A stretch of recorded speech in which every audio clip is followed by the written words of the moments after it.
Welcome to the deep dive. Today, we're taking a plunge into some truly unconventional claims, ideas that really challenge our fundamental understanding of energy and physics. Absolutely. We're talking about concepts like free energy, zero-point energy, Hmm. stuff that sounds like science fiction, maybe.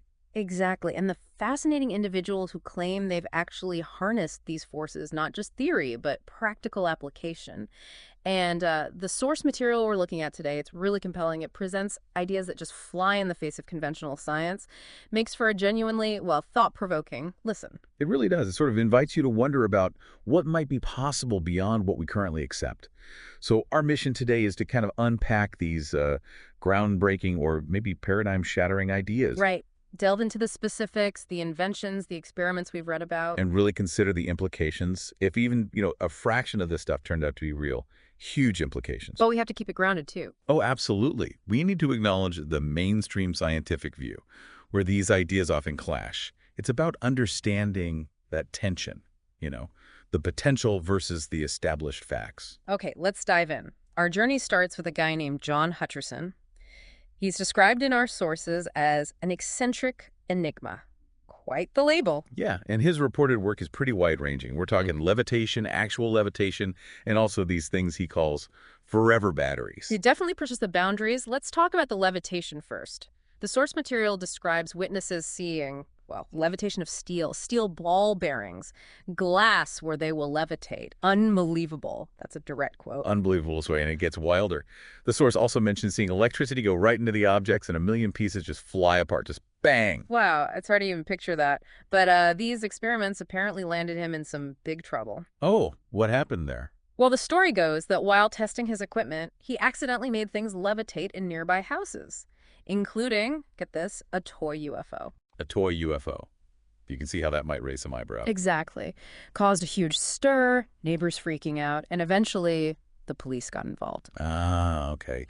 And the authorities' response, that's described in a really interesting way in the source, isn't it? It really is. Yeah, it says, the police came full bore here with engineers, inspectors. They photographed all the equipment very carefully.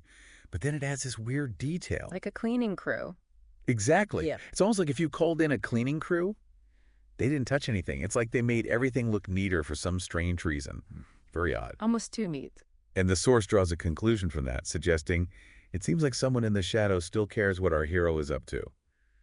Kind of hints at, hidden interests or maybe surveillance. It definitely adds a layer of intrigue or maybe paranoia, depending on how you look at it. It points to that pattern, though, that you sometimes hear about with unconventional researchers' pushback, maybe even, clandestine interest. Powerful forces potentially involved. Right. So, dealing with all that frustration, the lack of recognition, John apparently shifted his focus, according to the sources, Okay, shifted to what? to developing these forever batteries.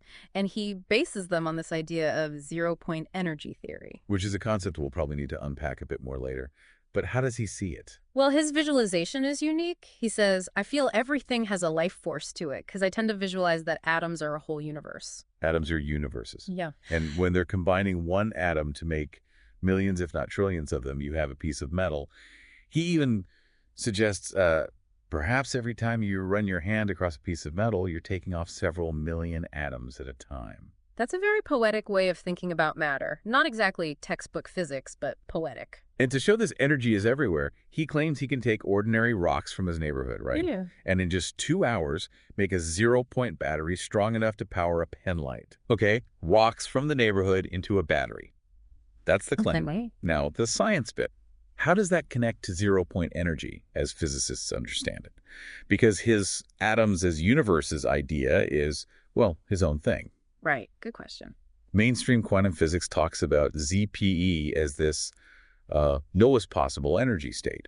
Residual energy in a vacuum, sometimes called vacuum energy, it's theoretically huge, immense amounts of But it. the background noise of the universe? Kind of, yeah. Yeah. But the key thing is it's generally considered non-extractable. You can't easily tap into it for useful work. It's just there. But Hutcherson claims his battery does tap into something. He does. Yeah. The technical claim mentioned is that it bonds almost half an electron volt. Now, half electron volt sounds tiny, right? Very small, yeah. But if his device could continuously generate even that tiny amount indefinitely without running down, That's the revolutionary part. Unlike a chemical battery that uses up its fuel. So the source suggests these could last how long? The quote is, they could last approximately as long as minerals last, up to maybe 1,000 years, which is essentially forever in practical terms. 1,000-year battery from rocks. It's an incredible claim. Has anyone taken this seriously outside of, his own circle? Well, it seems so, to some extent. The source mentions international interest. The Japanese have embraced John and funded him to build his bigger crystal-based models. Funding. From Japan. Yeah, he mentions getting orders from Japan and sponsorship for me to make more of them. He even says the money would come through into my bank account, and indeed I made units that are actually in Hiroshima City. Okay, so actual units built and delivered. That's significant. Yeah. But is it widespread? Has it taken off? Well, this is where we need that reality check, right? Yeah. Source itself points out, while various zero-point energy devices were funded by the Japanese, so far none have taken off on a mass scale. Okay. So interest, some funding, prototypes maybe, Mm-hmm. but not mass production, not powering cities. Exactly. It's a familiar story with many of these fringe energy claims. Mm-hmm. A promising start, maybe some investment, but they hit a wall when it comes to scaling up or achieving commercial success. That's a really important distinction. Still, Hutcherson's vision, it's pretty compelling. He imagines having a zero-point energy reactor about the size of your microwave oven, just sitting in your house somewhere. Running everything. Running everything, your whole house, all electricity needs, completely off-grid, no need to pull anything off the national grid. Wow. Okay, the implications of that. If you could put that tech into developing countries, for instance, total game changer. It would revolutionize everything. But there's a flip side to that kind of disruption. Always is. The source makes that point, too. That is as much a threat to some people as it is a benefit. A threat to who? Well, think about it. Existing power structures, the entire global energy industry, built on oil, gas, coal, even existing renewables. This kind of tech, if real, makes much of that obsolete overnight. That creates powerful opposition, vested interests. And Hutcherson himself seems worried about that. He talks about the Hutcherson effect, which I assume refers to his discoveries. What are his specific concerns? He says he's rather disturbed that the U.S. government and aerospace corporations has it. He fears it being used for an evil force by the military-industrial complex, which disturbs it quite a bit. The military-industrial complex. Yeah. So weaponization concerns. That age-old fear with powerful new tech. Exactly. He explicitly mentions that synergy between military spending and corporations. He wants his work used for the helping of nature. He believes it's absolutely essential for the world and survival of the world that we get off petrochemicals. A strong environmental and ethical stance, then. He sees it as vital for survival. He really emphasizes it.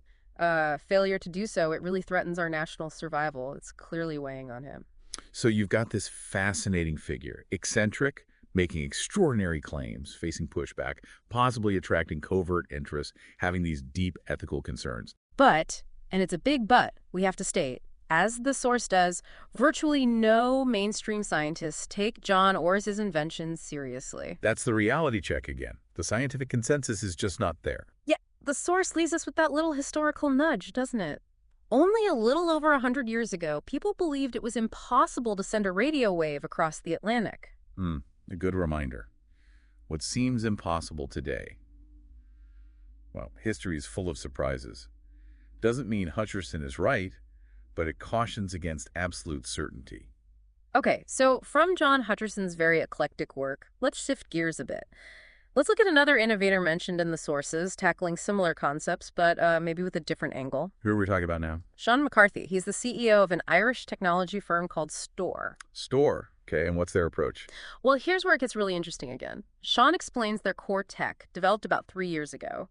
He says, we developed a way of constructing magnetic fields so that when you travel around the field, you suffer a net gain of energy. Wait, a net gain of energy just by moving through a magnetic field? That's the claim. Yeah. And he adds, this energy we have proven over the years doesn't come from any other source. They can't find where it's coming from. Okay, hold on. That's huge. He's explicitly saying, literally, there has never been an identifiable source for the energy. Right. No input energy source they can point to. Which leads directly to his next point, the really radical one. What this technology is doing is directly contradicting one of the basic laws of physics, the principle of the conservation of energy. He says it that plainly, contradicting a fundamental law. He does. And for anyone listening who knows their physics, the conservation of energy Energy isn't created or destroyed, just changes form. That's bedrock stuff. Foundational. McCarthy is saying his tech breaks that rule. Wow. Okay. And it's a massive if that were true, what could you do with it? Well, Sean paints a pretty picture. If we deploy this as a replacement for your car engine, you'll never have to put gas into your car. Never. And we replace a battery in your cell phone. You'll never have to recharge your phone. Never recharge your phone. I mean, the implications are just staggering. It changes daily life completely. Global industries flipped upside down. And Store isn't keeping this quiet. They're actually making a pretty bold public move. What did they do? Sean says, so what we did last week is today, which were a challenge to the world of science, to ask them to come and to test it and to let the public know that this technology exists. A public challenge. Yeah. Inviting scientists to come test it, that's audacious. It really is. Putting it out there for scrutiny. What about safety? New energy tech always raises safety questions, especially involving magnetic fields. Good point. The source addresses it. Sean McCarthy states, the kind magnetic fields we're looking at here are very low level. And crucially, the technology itself is shielded, so there is no discernible magnetic field outside of the technology itself. So contained and low-level fields, that's their claim on safety. But the big question remains validation, doesn't it? Absolutely. Have they started that process? They say they are. McCarthy mentions, our key focus at the moment is to start a process of very in-depth validation from the scientific world, which will start later this year. Okay, so starting soon. And we expect the results of that to be released towards the end of next year. Right. So there's a timeline. But given what they're claiming violating energy conservation, that validation process has to be incredibly rigorous, transparent, and independently verified. Absolutely. Without that, it just remains an extraordinary claim without extraordinary evidence. Precisely. It's the absolute hurdle they have to clear for anyone in the mainstream scientific community to take it seriously. And, if they are onto something, you realize you've just potentially driven the entire automobile business out of business, and oil companies, and battery manufacturers. And a host of others, yeah. The disruption would be almost unimaginable across the global economy, which, again, brings us back to that idea of powerful vested interests. So let's connect this back to that bigger idea we touched on earlier, zero-point energy. Right, because while McCarthy talks about magnetic fields, Hutcherson mentioned ZPE. And the concept itself, as we said, isn't totally made up. It exists in quantum physics. How is it described there again? Like waves? Yeah, the source uses the analogy, a form of energy which is supposed to be there underlying the world we live in, which is like waves on an ocean of energy. It's the energy of empty space, essentially, due to quantum fluctuations. And there's loads of it. Theoretically, yes. Yeah. Huge amounts of it. The source gives that startling figure.